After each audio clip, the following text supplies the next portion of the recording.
Christmas വിരുന്ന് സംഘടിപ്പിച്ച് പ്രധാനമന്ത്രി നരേന്ദ്രമോദി. പ്രധാനമന്ത്രിയുടെ വസതിയിൽ നടന്ന വിരുന്നിൽ കർദിനാൾ ഓസ്വാൾഡ് ഗ്രേഷ്യസ്, ബിഷപ്പുമാരായ അനിൽ കുട്ടോ കുര്യാക്കോസ് ഭരണികുളങ്ങര, പോൾ സ്വരൂപ് തുടങ്ങി വിവിധ ക്രൈസ്തവ വിഭാഗങ്ങളുടെ പ്രതിനിധികൾ പങ്കെടുത്തു. ജോയ ലുക്കാസ്, അഞ്ജു ബോബി ജോർജ് തുടങ്ങി കലാ, കായിക, സാംസ്കാരിക, വ്യവസായിക രംഗത്തുള്ളവരും വിരുന്നിനെത്തി. അതിഥികളെ അഭിസംബോധന ചെയ്ത് സംസാരിച്ച പ്രധാനമന്ത്രി നരേന്ദ്രമോദി അടുത്ത വർഷം മാർപ്പാപ്പ ഇന്ത്യയിലെത്തുമെന്നും അറിയിച്ചു. മാർപ്പാപ്പയെ കാണാൻ കഴിഞ്ഞത് ജീവിതത്തിലെ അസുലഭ നിമിഷമെന്നും മോദി വിരുന്നിൽ പറഞ്ഞു. कुछ ही वर्ष पहले मुझे द होली पोप से मिलने का भी सौभाग्य मिला था. वो वाकई मेरे लिए बहुत ही यादगार पल था.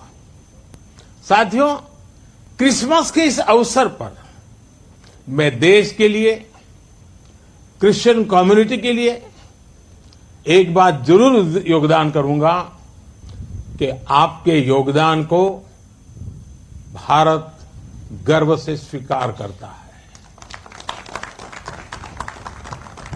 समाज सेवा में क्रिश्चियन कम्युनिटी बढ़ चढ़कर हिस्सा लेती है और आपकी कम्युनिटी गरीबों और वंचितों की सेवा के लिए हमेशा आगे रहती है. मैं क्रिश्चियन कम्युनिटी के लोकल के लिए और वोकल बनने के लिए आप सबका मार्गदर्शन को मिलता रहे, ये मैं जरूर आग्रह करूंगा. A very good morning, Honorable Prime Minister and all esteemed guests. Merry Christmas to you all. As a sports person, sir, I was here for almost 25 years, and what I'm seeing then and now, a lot of changes. When I got India's first global medal 20 years back, even my department was not ready to give a promotion. They were saying it's not in there. But after when Neeraj got a medal, I have seen the changes, sir. A lot of changes, the way how we are celebrating, how you are celebrating, sir, and how all India is celebrated. Actually, I'm envy with them because I was in a wrong era. Through Khelo India project, through Fit India project, everywhere now sports is a talk. And India is now ready to accept the fitness, ready to do sports. And everybody is actually celebrating our victory. And our Indian sports person, they are doing really well in international arena. It was just during our time 1 or 2 athletes, but now it's a bunch of athletes. It's because of your leadership, sir. And women empowerment, it's not a talk now, it's just not a word. Every Indian girl is ready to dream, and they know their dreams will come true one day. And it was a dream come true, sir, when you announced 36 Olympics we are willing to host. We already started preparation, we already started meeting for that, and I'm ready to witness that big glory. India will be on the top of the world, sir. Thank you very much. Merry Christmas. കേരളത്തിൽ നിന്നും വിദേശത്തു നിന്നുള്ള മലയാളികളായിട്ടുള്ള ആൾക്കാരാണ് കൂടുതലുണ്ടായിരുന്നത്. അപ്പം Oswald gracious പിതാവ് മാർപ്പാപ്പ ഭാരതത്തിൽ വരുന്നതുമായി ബന്ധപ്പെട്ട കാര്യങ്ങൾ ചോദിച്ചു.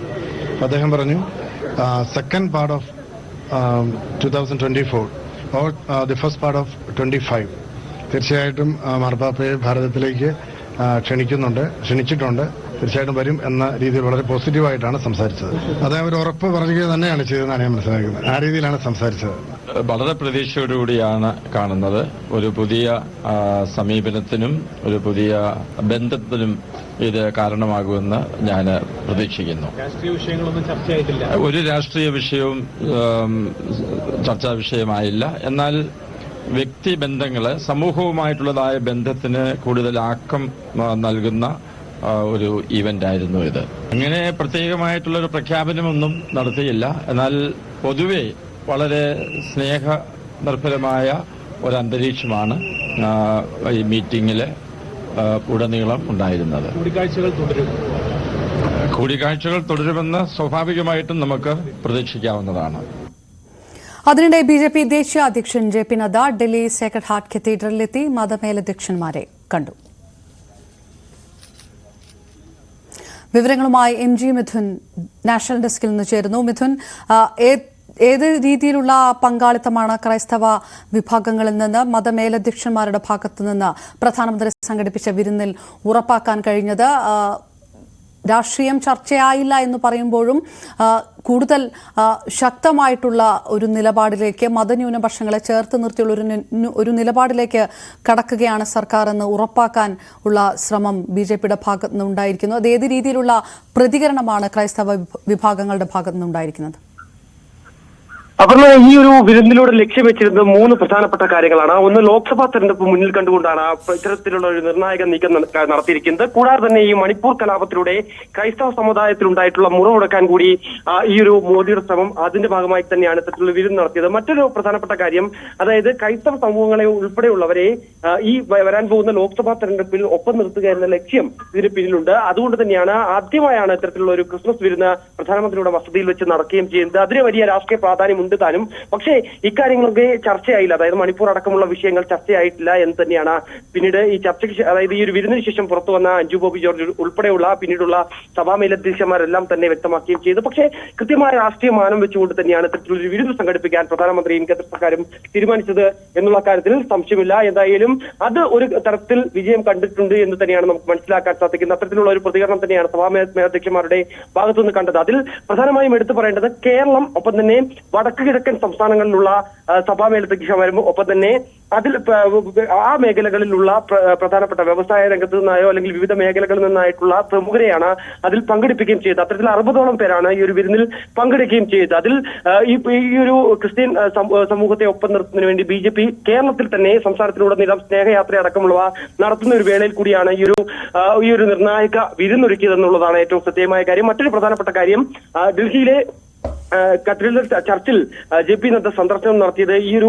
വിരുന്ന് നടക്കുമ്പോൾ തന്നെയാണ്. അവിടെ ബിഷപ്പുമായി കൂടിക്കാഴ്ച നടത്തുകയും ചെയ്തത്. നേരത്തെ ഈസ്റ്റർ ദിനത്തിൽ ഇതുമായി ബന്ധപ്പെട്ട അവിടുത്തെ ആ പള്ളിയിൽ പ്രധാനമന്ത്രി നരേന്ദ്രമോദി അപ്രതീക്ഷിതമായി സന്ദർശനം നടത്തുകയും മേലധ്യക്ഷനുമായി കൂടിക്കാഴ്ച നടത്തുകയും ചെയ്തതിനു ശേഷമാണ് ഇത്തരത്തിലുള്ള ഒരു വിരുന്ന് സംഘടിപ്പിക്കാൻ തീരുമാനിക്കുകയും ചെയ്തത്. അതിൽ ഏറ്റവും പ്രധാനമായും അവർ എടുത്തു പറയുന്ന ഒരു കാര്യം, പ്രധാനമന്ത്രി ഈ ഒരു ചർച്ചയിൽ ഉറപ്പിച്ചു പറയുന്ന കാര്യം, അടുത്ത വർഷം, അതായത് 2024 പകുതിയോടുകൂടിയോ അല്ലെങ്കിൽ 2025 ആദ്യമോ മാർപ്പാപ്പ ഇന്ത്യയിൽ എത്തുമെന്നുള്ള കാര്യമാണ് ഉറപ്പ് നൽകിയിരിക്കുന്നത് ഈ ഒരു കൂടിക്കാഴ്ചയിൽ. അതിൽ കേരളത്തിൽ മാർപ്പാപ്പ സന്ദർശനം നടത്തുമെന്നുള്ളതാണ് ഏറ്റവും പ്രധാനമായും എടുത്തു പറയേണ്ടത്. അത്തരത്തിൽ ഒരു രാഷ്ട്രീയ മാനം കൂടി ഇതിലുണ്ട്. കേരളത്തിൽ കൂടുതൽ സീറ്റുകൾ നേടുക, അല്ലെങ്കിൽ BJPക്ക് വേറുറപ്പിക്കാൻ പറ്റുന്ന തരത്തിലുള്ള മണ്ഡലങ്ങളിൽ കൂടുതൽ ശ്രദ്ധ കേന്ദ്രീകരിക്കുക എന്ന ലക്ഷ്യം നേരത്തെ ദേശീയ നേതൃത്വം മുന്നോട്ട് വെച്ചിരുന്നു. അതിന്റെ ഭാഗമായി കൂടി തന്നെയായിരിക്കാം ഇത്തരത്തിലുള്ള ഒരു തീരുമാനം അല്ലെങ്കിൽ ഇത്തരത്തിലുള്ള ഉറപ്പ് പ്രധാനമന്ത്രിയുടെ ഭാഗത്തുനിന്നും ഉണ്ടായിരിക്കുന്നതെന്ന് തന്നെയാണ് കരുതേണ്ടത്.